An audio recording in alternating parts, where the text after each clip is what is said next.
Stay tuned to the end of the video to find out the promo code to save 20% on ActionFigureSale.com.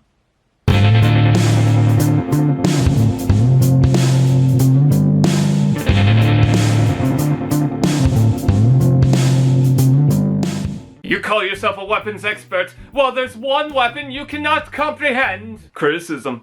Based on the 1984 character, roughly, Ironhide was known to be incredibly impatient and short-tempered, which seems to be translated into the films. We're still trying to figure that out. His shape and rough outline of basic characteristics may be a turn-off, but with the iconic double cannons, rough attitude, and distinct head shape, Ironhide somehow made a decent impression up until Dark of the Moon when everyone cried, probably. Sentinel Prime thinks he could just take him out, yet Ironhide seems to resurface with a new Masterpiece toy and Studio Series figure, which we'll be taking a look at. Similar to some other Studio Series figures based on the first film, Ironhide comes with the Mission City background, more closely matching to the Voyager class Starscream and Brawl with its size. On the stand is the specified film logo and code listed for the Studio Series figure, Ironhide being number 14 of the line. Ironhide transforms into a GMC dropkick in pure, unforgiving black, complete with his upper lip grill, and I've gotta be honest, it's not really a standout. Compared to the green Hummer ambulance, the yellow and black Camaro, or whatever jazz is, Ironhide is just a normal truck.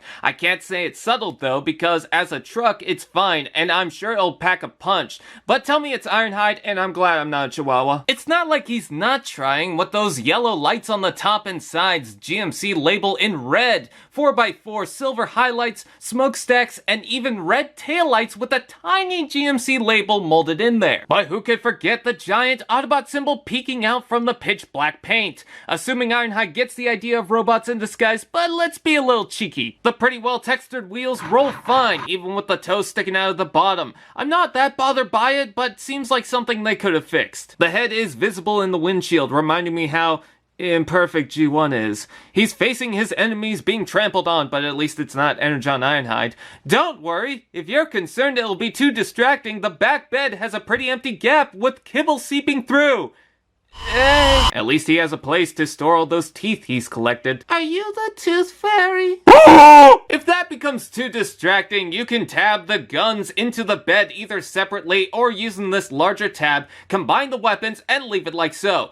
Anyone remember the stupid Inspector Gadget movie with the rocket car? Yeah, let's keep it that way. I get why they didn't make proper storage, although it seems like Studio Series really doesn't care about it. However, I prefer having it on the side facing forward to get some joy, rather than Ironhide overhauling his equipment. Ironhide's not back in red, but he's back in black, and to be honest, I was more into Ironhide being a strong, heavy-duty truck over a van, unless soccer moms are considered a weapon. The color isn't flashy, but in the realm this is set in, that's fine. People recognize this truck enough, and his personality isn't distorted by the fury of this vehicle. It still looks aggressive. Robot mode.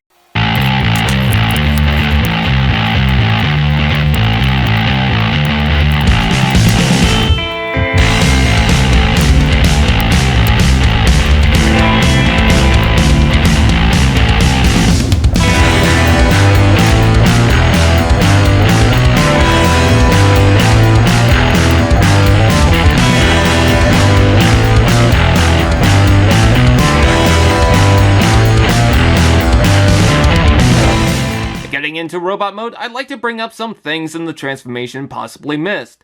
Make sure that when you attach the front vehicle halves in the chest, bring up the piece on the head and tab the chest in properly. They will lock in. Remember to bring out these circular parts for the titty aesthetic and flip in the wheels at the feet all the way. If you don't feel it's incorrectly, move the foot forward a bit and lock the wheel into place because the wheel might be hitting something in the lower leg. Keep all that in mind and you get a dashing bronco of a figure. No graceful ballerina despite doing flips and tricks in the first film like a dog show. Ironhide's aggressive nature is beautifully crafted here. Even though there's a masterpiece, this does stand on its own, especially with the use of excess parts.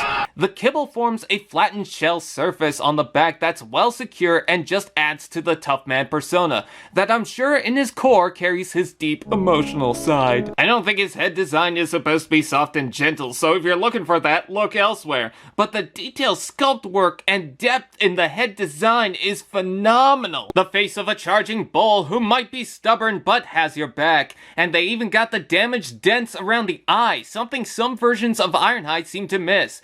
And how can I not comment on the wonderful silver paintwork? Did someone say articulation?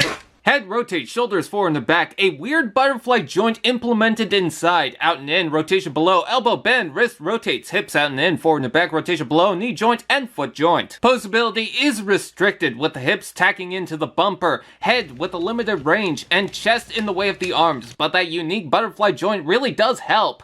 I feel restricted, but when I put him into a pose, I'm reminded that he does not need expert level movement. Combine that with the wonderful sculpting and you have something really pleasing, but it's not without issues. The bumper looks better in person, but it does sort of split the torso like a common cliff jumper. And while the silver is amazing on the head, the torso, arms, and legs lack this. I feel like some silver in the toes would be good. There is some with the lining in the chest, and one paint applied on the entire leg aside from the truck detail. But with the unmatched and more focused head, it looks like a swap of parts. The arms do look spindly for his robust bulk, but there is a remedy. Let's take a look at the accessories. Ironhide comes with the cannons that helped reshape the conventional temper tantrum. Both are very different from one another, is molded in black and gray with silver highlights, and is the perfect size in proportion to the toy. Some are too small, some are too big, but this is just right, and helps add the heft the arms trailed behind. It's using the 5mm port, so you can add other weapons using the attachment. Although I did hear a bad cracking noise in this one. Well molded and hides that disgusting glass sticking out of the arms. That looks painful. Talk to the cannons, cause the face is broken. Let's talk about scaling. Ironhide is a bit shorter than the average to fit the new Studio Series size. The cost goes towards engineering and mass this time rather than height. Honestly, I think Ironhide fits even for some older toys. I felt like some Ironhides were too short or too big, mainly for the newer scales. As long as Ratchet doesn't outdo him and Bumblebee and Jazz are shorter, this is fine. Even some older Optimus Prime toys work with this. No major gimmicks, he's just simply Ironhide, and I think the design is well made. Do not worry about falling over, the back is flat enough to keep the weight center, but these feet are made for stomping. Is it cold, Ironhide? Your yellow nips are looking mighty hard. This figure is not perfect, the articulation could have been improved, and it's crying out for more silver. There are certain things the masterpiece does that's for better or worse, but it helps with the higher budget and scale. Still, this one looks a lot more solid and put together. He's got enough detail, and he was never really the picture of beauty. Ironhide is a bulbous bot, but that's why we love him. That, and how can you go wrong with two giant cannons pointed at Sentinel? Very solid, while the articulation could have been improved, he does fine, and he is one of my favorite Studio Series figures. I'd say give it a try. If you can find him, buy him. I like him big. I like him chunky. Hey, do you like to save money? Of course you do. You're not stupid. Well, go to ActionFigureSale.com, and if you find something that you like, use the promo code TFAN on your next purchase, and you could save up to 20%. Yes, 20%, and they actually have some pretty good deals on Transformers, Dragon Ball, DC, PS4 skins, Marvel, and whatnot. So why wait? Go ahead and check that out. And I'm not good at advertisements, but save money.